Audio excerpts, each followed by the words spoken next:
ఆనంద్ చిన్ని గారు, తెలంగాణలో ఫిరాయింపు ఎమ్మెల్యేల పరిస్థితి ఏంటి? ఎందుకు ఇప్పుడు వాళ్ళు మరి పార్టీలో వెళ్ళలేదు, కాంగ్రెస్ పార్టీలో వెళ్ళలేదు, బీఆర్ఎస్లోకి వెళ్ళలేదు, ఎక్కడ గెలిచారో అక్కడే ఉన్నామన్నట్టు కూడా మాట్లాడుతున్నారు.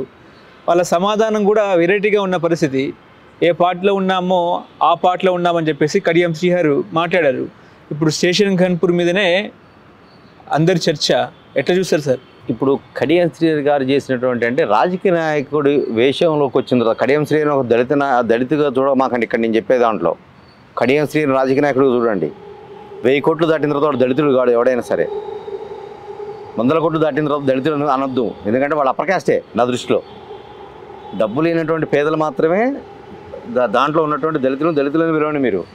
ఎప్పుడైతే 100 కోట్లు దాటినాయో, పదవులు వచ్చినాయో వీళ్ళని పిలవకూడదు ఇక. ఎందుకంటే కడియం శ్రీహర్ దళితుడు అంటే నేను ఒప్పుకోనండి.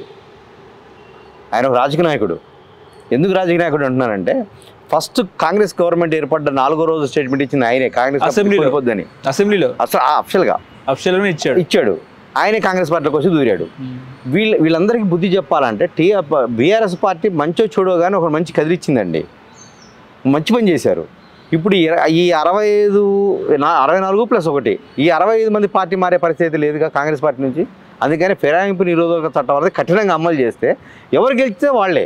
65 స్థానాలలో వాళ్ళ సిపిఐ కూటమితో వాళ్ళు గెలిచారండి. వాళ్ళే ఉండాలి అధికారంలో. రేపు నువ్వు కాగానే 10 మందిని పీకేస్తా, 20 మందిని లాగేస్తా అంటే నువ్వు అదే చేసిండు ఆయన. అంతకుముందు కూర్చొని ఫామ్ హౌస్ ద్వారా అదే చేసిండు. ఏది ఇటు గెలిచిండో లేదో పోయి ఖమ్మంలో ఉన్నటువంటి వాళ్ళు అందరినీ వేసుకున్నాడు, బొట్టలు వేసుకున్నాడు దాంట్లో. అది మరి ఆ రోజు కాంగ్రెస్ గవర్నమెంట్ ఈ ఫైట్ చేయాలని బుద్ధి తీసుకొచ్చుకోవాలి వీళ్ళు. ఇప్పుడు కాంగ్రెస్ గవర్నమెంట్ నేర్చుకోవాల్సింది ఏంటంటే, మన దగ్గర నుంచి కూడా ఎవరైనా ఎమ్మెల్యే పోతే మనం ఇటు కేసు ఫైల్ చేయాలా అని చెప్పాలా. ఇది మంచి లెసన్, ఇది దేశానికి కూడా. దీనికి ఎక్కువ ప్రాచుర్యం కల్పించాలా. అట్లనే వేయటం అన్నది కరెక్ట్ అండి. నీకు అవకాశం అవుతాం కదా, నువ్వు మొన్నటిదాకా అక్కడ ఊరేగా ఏరేగా మొత్తం కూడా నువ్వు ఇవాళ ఏదో అధికారంలోకి వస్తే నీ పార్టీలో మారుతావు, రేపు ఇంకో పార్టీ వస్తే దాంట్లోకి పోతావు. అంటే అధికారమే నీ కేర్ ఆఫ్ అడ్రస్, నీకు వ్యక్తిత్వం లేదు. ఇక్కడ కులం పక్కన పెట్టండి అని చెప్తున్నా. అందుకనే ఆయన గారు కులం పక్కన పెడితే వాళ్ళ కూతురు ఎన్నికల ప్రచారంలోకి ఆయన పోయి మాట్లాడండి కాంగ్రెస్ సభలలో. ఆయన అడ్డంగా దొరికాడు. ఇంకో క్యాండిడేట్ ఆల్రెడీ పోటీనే చేసిండు, ధర నాగేంద్ర. ఆయనకి ఏం తక్కువైందని ఇప్పుడు కాంగ్రెస్ కూడా బుద్ధి లేదండి కొన్ని విషయాలకి. స్ట్రైట్గా చెప్తున్నా, మొహాట్ ఎందుకు దీంట్లో? అధికారులను హైడ్రాకి ఎవరిని పెట్టాలా? ఎవరిని పెట్టారు? గ్రూప్ చైర్మన్కి ఎవరిని పెట్టాలా? కాంగ్రెస్ పార్టీ వాళ్ళని వేధించి వాళ్ళ ఫోన్ ట్యాప్ చేసినటువంటి ఇంకో మూర్ఖపు అధికారిని పెడతారా తీసుకొచ్చి దాన్ని? మాకు ఎట్ల కడుపు మండాలా? మేము జైలుకెళ్ళింది ఎవరి కోసం? మేము త్యాగాలు చేసింది ఎవరి కోసం? మేము ఏమైనా పదవులు అడుగుతున్నాం మిమ్మల్ని? అరే మంచిగా చేసుకుంటారా బాయ్ అంటే మీరు కూడా అదే గుడ్డు కూర పళ్ళు చదువుతుండే. అందుకని బీఆర్ఎస్ మంచి పని చేసి అసలు ఎక్కడో దగ్గర చెక్ పాయింట్ ఉండాలి దీనికి. ఇప్పుడు సుప్రీంకోర్టుకి వెళ్ళింది, ఇదే జడ్జిమెంట్ అడ్డం పెట్టేసి రేపు ఎవరైనా కోర్టులో కేసు వేస్తే డెఫినెట్గా 3 నెలలు 4 నెలలు 5 నెలల లోపు అయిపోవాలా. కీలక దుకాణం బంద్. ఇక మారమ్మనండి పార్టీలు. రేపు ఎవరైనా 100 కోట్లు ఇస్తున్నట్టండి మారిపోతారు కదా, వీడి ముఖం చాటేస్తారు కదా. అందుకనే ఫిరాయింపు నిరోధక చట్టం అన్నది కఠినంగా అమలు చేయాలని కోరుకుంటున్నాం. ఇన్ టైంలో అమలు చేయాలా. అది ఎప్పుడు 5 సంవత్సరాలు ఉంటే 4 సంవత్సరాల 11 నెలలకు అమలు చేస్తారంటే ఇక ఏం పనికి వస్తుంది? కోర్టులు కూడా దీంట్లో తప్పట్టాలా. ఒక నిర్దిష్టమైనటువంటి 5 ఏళ్ల పాలన ఉంది, ఇతను ఇప్పుడు ఫిరాయించాడు, ఇతని మీద యాక్షన్ తీసుకుంటారా లేదా? విత్ ఇన్ 3 months టైం పెట్టండి. క్లియర్గా ప్రజలకు అర్థమవుతుంది వాడు పార్టీ మారిండని. మీ కోర్టులకు అర్థం కదా. ఆ కళ్ళ గంటలు కూడా తీసేసారు. ఇప్పుడు అన్నీ మీకు కూడా కనిపిస్తూనే ఉన్నాయి కదా.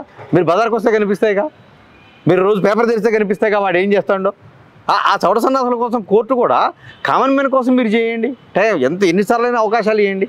రాజకీయ నాయకుల పార్టీ కేసులకి, రాజకీయ నాయకుల మీద పడే కేసులకు మాత్రం టైం లిమిటేషన్ పెట్టాలా. డెఫినెట్గా with in 5 months 3 months time పెడితే వీళ్ళు సెట్ అవుతారండి. లేకుంటే ఈ రాజకీయ నాయకులు ఆగరండి. వీళ్ళు ఎన్ని అవకాశాలు ఉన్నాయి. జగన్ చూడరాదండి, 1,00,000 కోట్ల స్కామ్ అని చెప్పి అన్నారు. 8 సంవత్సరాలు నడిపిస్తారు ఇంకా కేసు. ప్రజల్లో మీ ఒక న్యాయస్థానాల మీద గౌరవం ఉంటుందా? మీరు తొందరగా చేయండి దాన్ని. డైలీ చేయండి. కామన్ మ్యాన్కి ఏదైనా ఇస్తే మీరు ట్రయల్స్ ఎట్లా నడిపిస్తారు? ఎందుకు నడిపిస్తారు అట్లా? మీరు ప్రతిసారి వాయిదా 2 నెలలు 3 నెలలు వేస్తుంటే వాళ్ళకి రిలాక్సేషన్ దొరుకుతుండే. ఆయన సీఎం అయింది కాబట్టి రిలాక్సేషన్ అంట. అంటే సీఎం అయితే దొంగ పనులు చేసిన వాళ్ళందరికీ రిలాక్సేషనా? రేపు ఉరిశిక్ష కూడా రద్దు చేస్తారా వాళ్ళకి? ఇది కాదు. అంటే ఒక నిర్దిష్టమైన ప్రణాళిక ఏర్పాటు చేసి ఇంకా మార్పు రావాలా. సమాజంలో న్యాయ వ్యవస్థలో మార్పు రావాలా. చాలామందికి ఇది కొంచెం ఇబ్బందికరంగా ఉంటుంది. ఇబ్బందికరం కాదండి, మన సమాజం కోసం న్యాయస్థానాలు ఉన్నాయి, సమాజం కోసం పొలిటికల్ పార్టీస్ ఉంటాయి, సమాజం కోసం ప్రభుత్వం ఉంటుంది. అక్కడ ఇబ్బంది జరుగుతుంది. కామన్ మ్యాన్ దగ్గరికి వచ్చినప్పటికీ నువ్వు 17 ఏళ్ళు 20 ఏళ్ళు కేసు నడుపుతుంటే ఏముంటుంది దాంట్లో? ఇప్పుడు కేసీఆర్ మీద ఫైల్ చేస్తారండి. ఆయన వయసు ఎంత? ఈ 17 ఏళ్ళు బతుకుంటాడు ఆయన. ఉపయోగం ఉంది. జైల్లో చనిపోయిన తర్వాత తీర్పులు వచ్చినాయి, అవును నిందితురాలని చెప్పి, అంతకంటే ముందు వచ్చినాయి కొన్ని. అంటే ఉపయోగం ఉంది దానివల్ల. మీరు టైం లిమిటేషన్ పెట్టండి. న్యాయ వ్యవస్థలు మొత్తం కూడా ఒక టైం లిమిటేషన్ పెట్టాలి ఈ కేసుల మీద. ఇలాంటి పర్టికులర్గా ఎవరైతే పార్టీ ఫిరాయింపులు చేస్తారో ఆధారాలు దొరకగానే వేటు వేయటం అనేది మొదలు పెట్టాలి. నెంబర్ 1. నెంబర్ 2, కౌశిక్ రెడ్డి ఉంటాడు, ఆయన మాట్లాడినోడే కానీ నేను నాకు ఓట్లు లేకుండా చచ్చిపోతా, నా సేవాయాత్ర జరుగుతుంది అన్నాడు. వాడు ఉంచుతారా? ఎన్నికల కమిషన్ ఎమ్మటే దెబ్బేయాలా 15 రోజుల్లో. వాడు ఏ పార్టీ అయితే ఉంది, నువ్వు ఏమో ప్రజల ఎమోషనల్తో నువ్వు గెలుస్తావా? నువ్వు మిగతా అంటే నువ్వు చచ్చిపోతావు, లేకుంటే నిజంగా చచ్చిపోతారా? వాడు చచ్చిపోయేటప్పుడు తెలంగాణ ఉద్యమంలో కనీసం ఏదో ఒక కాలు వచ్చే పుస్తకం క్యూరియస్ అంటించుకోవాలిగా. వీళ్ళందరూ రాజకీయ నాయకులు, అందుకని వీళ్ళని చూసి మోసపోవద్దు ప్రజలు ఎప్పుడు. వీళ్ళందరూ బట్టేబాజుగాళ్ళు, వాళ్ళ అవకాశాలు, వాళ్ళ డబ్బు, వాళ్ళ హోదాలు. పౌడి కౌశిక్ రెడ్డికి అది తీసేయమని, పదవి తీసేయమని ఉంటాడేమో బీఆర్ఎస్లో. 4 రోజులు పారిపోయి వచ్చేస్తారు బయటికి. ఇలాంటి వాళ్ళందరినీ ఎమోషనల్స్గా బిహేవ్ చేసిన వాళ్ళ మీద ప్రత్యేకంగా ఈసీ దృష్టి పెట్టాలా, కోర్టులు కూడా వాళ్ళ మీద ప్రత్యేక దృష్టి చేయాలా. ఇప్పటికి కూడా మీరు చూడండి, మనకి వేములవాడ ఉంది, చెన్నమనేని రమేష్ గారి గురించి ఆయన మళ్ళీ పిటిషన్ వేసిండు. వేస్తే ఇప్పుడు నువ్వు ఎమ్మెల్యే కాదు కదా అని మన సుప్రీంకోర్టు కొట్టేసింది. అతను జర్మనీ పౌరసత్వం కదా ఆయనకు. అంతే కదా. అంటే అతను మన చట్టాలను అడ్డం పెట్టుకొని ఎన్ని రోజులు ఉన్నాడండి? అంటే ఆయన రికమెండ్ చేసినాయని, ఆయన పైరులు చేసినాయని అన్ని పోతాయి. ఆయన లేడు. ఇంకా ఆయన గతంలో బీఆర్ఎస్ ఎమ్మెల్యేగా ఉన్నా ఆయన నియోజకవర్గంలో లేడు. ఆయన జర్మనీలో బిజినెస్ చేసుకునే వ్యక్తి, పనివాడు చేసుకుంటాడు. వాళ్ళంతా వ్యాపారాలు, వాడు వ్యాపారస్తులు కదా. అందుకనే ఇలాంటి కేసులను దృష్టిలో పెట్టుకొని with in the time limitation, ఏది 3 months, 90 days to 120 days close కేల్ కదా దుకాణం మందు అట్లా చేస్తే ఇమీడియట్గా ఏమవుతుందంటే ప్రభుత్వం కూడా సీరియస్నెస్గా వస్తుంది. ప్రతిపక్షంలో ఉండేవాడికి భయం ఉంటుంది. ఇప్పుడు ఆ భయం ఎక్కడుంది? కోర్టులో కేసు వేసారంటే చూద్దామండి అనుకునే పరిస్థితికి వచ్చారు. అంటే కోర్టులో కేసు పడితే ఇంకా మంచిది వీళ్ళకి. మేము 5 ఏళ్ళు మంచి పదవులు ఉండొచ్చు అనుకునే దీనికి ఉన్నారు. అందుకని ఇప్పుడైతే సుప్రీంకోర్టు ఏదైతే చెప్పిందో, మన ఫిరాయింపుల మీద ఇన్ని రోజులు చర్యలు తీసుకోవాలన్నారు కదా, ఇది పర్మనెంట్గా బిల్లు రూపంలో పెట్టండి. అసలు 3 నెలల్లో దీన్ని క్లోజ్ చేయండి, లేకుంటే 6 నెలలు క్లోజ్, ఇక ఇష్యూ క్లోజ్ అయిపోవాలి. ఏంటండి, కవిత బయటకు వచ్చి అన్న మీద యుద్ధం ప్రకటించే అవకాశం ఉందా? ప్రకటించిందా? లేదా నాన్న మీద యుద్ధం ప్రకటించిందా? లేదా ప్రకటించే అవకాశం ఉందా? ఏంటి అసలు ఇది? కవిత కేసీఆర్ ఆడుతున్న నాటకాలలో ఇదొక కపట నాటకం అండి. ఏం లేదు, ఎవరు మాట్లాడినా కూడా మన పార్టీ గురించి చర్చించుకోవాలి కాబట్టి నువ్వు ఒక ముక్క తీసుకొని నువ్వు మాట్లాడటం మొదలుపెట్టు. నువ్వు బీసీ వాదం మాట్లాడు, నేను మాట్లాడితే నమ్మరు. ఎందుకంటే నేను దళితుని ముఖ్యమంత్రిని చేస్తాను కదా. ఇప్పుడు నేను బీసీ మాట్లాడినా బాగుండదు, నువ్వు మాట్లాడుకోకపోయినా ఆమెను బయటికి పంపించిండు. ఆమెతో డ్రామా చేపిస్తుంటారు. ఈ 5 ఏళ్ళు చేసేది పీకేది ఏం లేదు కదా. ఆమెతో ఒక కుంపటి పెట్టిస్తారు అన్నట్టు. ఇవన్నీ బీఆర్ఎస్ కుటుంబ పాలనకు సంబంధించినటువంటి వ్యవహారాలండి. ఇవన్నీ ప్రజల్ని రెచ్చగొట్టో పక్కకు పెట్టో చేసేది. కానీ రేపు నేను చెప్తున్నా కదా సార్, రేపు కనుక కేటీఆర్ లోపటేస్తాము, 1 సంవత్సరం దాకా బయట రాడు, మిగతా అందరి మీద పీడీ యాక్ట్లు పెట్టడానికి సిద్ధపడ్డారు కదా. మరి కేటీఆర్ మీద ఎందుకు పీడీ యాక్ట్ పెట్టరు? ఇన్ని ద్రోహాలు చేస్తే కేటీఆర్ మీద ఎందుకు పెట్టరు? పెట్టి లోపల ఉంచితే ఎమ్మట ఆ పార్టీ మెరిజ్ అయిపోయా వచ్చి కాళ్ళు పట్టుకుంటాడు. కవిత కోసం పండగ పెట్టాడు, తన కోసం పండగ పెట్టాడా సార్? సింపుల్గా అర్థమవుతుంది కదా వాళ్ళకి. సీఎం రమేష్ కూడా ఇదే చెప్పాడుగా. సీఎం రమేష్ అమలాపురం ఎంపీ అదే ఓపెన్ చెప్పాడు. నా దగ్గర కొంచెం మాట్లాడిన దగ్గర సీసీ ఫుటేజ్లు ఉన్నాయన్నాడు. ఇంకేం మాట్లాడతారు వీళ్ళు? ఇక వీళ్ళు అడ్డం దొరికిన దగ్గర వీళ్ళు మాట్లాడరు, బయట మాట్లాడతారు, కథలు చెప్తుంటారు.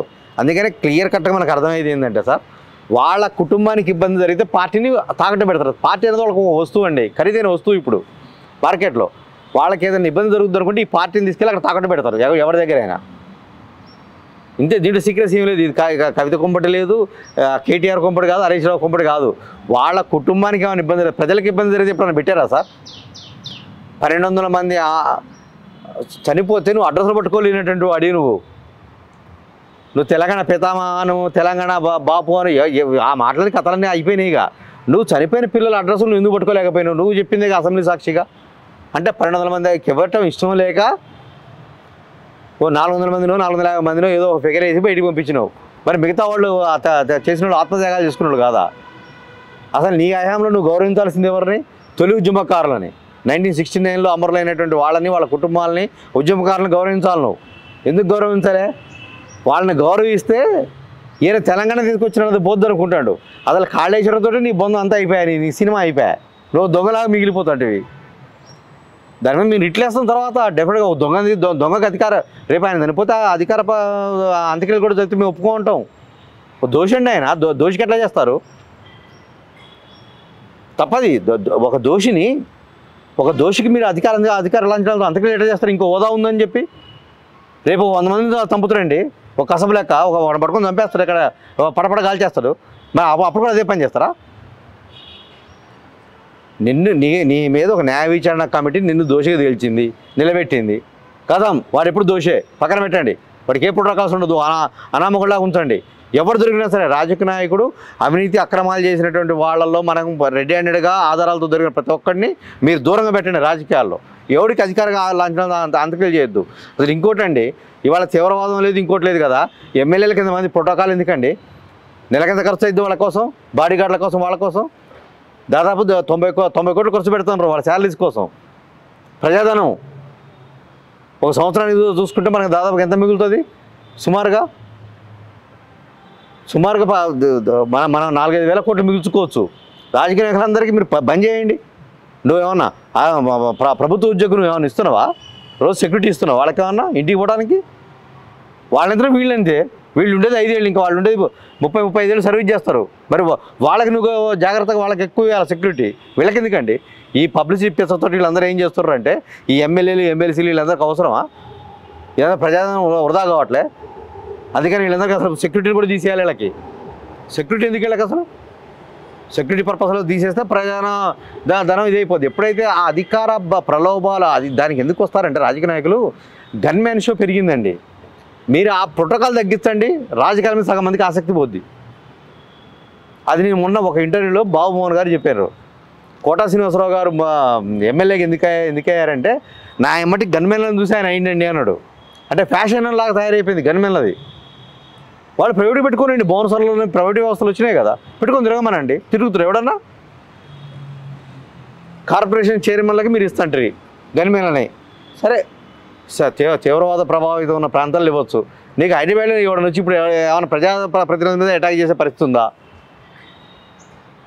ప్రజలలో ఎవడు దొరుకుతున్నాడు అసలు? ఎమ్మెల్యే ఏంటంటే దొరకడు, కార్పొరేట్ ఏంటంటే దొరకడు. నేను మీకు ఉదాహరణగా చెప్తానండి. నేను మొన్న ఒక సంఘటన చూశాను వెళ్ళినప్పుడు. ఖమ్మంలో ఒక రాజకీయ నాయకుడు ఒక ఫ్యామిలీకి, ఒక పేద కుటుంబానికి, కాంగ్రెస్ పార్టీ అయినా బీఆర్ఎస్ అయినా, తుపాకుల శ్రీని పరిచయం అయ్యాడు సార్. ఆ కుటుంబానికి వాళ్ళ కుటుంబం, తుపాకుల శ్రీనివాస్ అనే కుటుంబం, ఆ పేద ఒక ఆడకూతురు వాళ్ళ బజార్లో ఉన్న ఆవిడ చనిపోతే తాను హాస్పిటల్లో 11 గంటలు సర్వీస్ చేశాడు. 2 నైట్ ఆవిడ గారు చనిపోతే, అనివార్య కారణాల వల్ల చనిపోతే హాస్పిటల్ నుంచి ఇంటి దగ్గర అన్ని ఏర్పాట్లు చేసి చూపించాడండి. ఎస్, అలాంటి వాళ్ళు ప్రజలకు గుర్తుంటారు.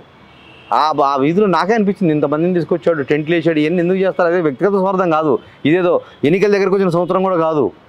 ఎన్నికల స్టంటు లేదు ఇప్పుడు అక్కడ. అసలు అతను ఎన్నికల్లో పోటీ చేస్తాడో కూడా నాకు తెలియదు. కానీ ఒక నాయకుడికి ప్రజలలో ఇబ్బంది కలిగినప్పుడు నాయకుడు ఎప్పుడైతే అట్లా వెళ్ళాలా. ఇప్పుడు ఇవాళ ఎమ్మెల్యే పోయే పరిస్థితి ఉందా అండి? అంటే ఇప్పుడు షో కోసం వెళ్తున్నారు. పెద్ద కర్మలకి చిన్న కర్మలకి అన్నిటికీ పోయి దండం పెట్టి వస్తుంటారు అన్నట్టు. నువ్వు అది కాదు, నువ్వు సొంత కుటుంబం అలా చూసుకొని ఎంతమందిని వెళ్ళి చేస్తున్నావు? నాకైతే ఏ ప్రజానాయకులు కనిపించట్లేదు, ఒక 5-6 తప్ప. గుమ్మడి నరసాయి గారు లాగా బస్సులో తిరిగేటోడు ఎవడన్నా ఉన్నాడా అండి? 4 సార్లు 5 సార్లు వీళ్ళందరూ ఒకసారి ఎమ్మెల్యే అయితే చాలు, వాడు దొరకడు, ఇక కంటికి కనిపించడు, ఇక అవసరం కూడా లేదు. అట్లా కాదు. ప్రజానాయకులు అనేవాళ్ళు, ప్రజాప్రతినిధులు ఎప్పుడు కూడా ప్రజల్లో ఉండాలంటే నువ్వు నిస్వార్థంగా జీవించాలా, ప్రజలతో మమేకమే జీవించాలా. నువ్వు సంపాదించుకోవడానికి నువ్వు కబ్జాలు ఏమి చేస్తుంటే నీ మీద ఏముంటుంది? 5 ఏళ్ళు కానీ నువ్వు విరక్తికి పుట్టాయి.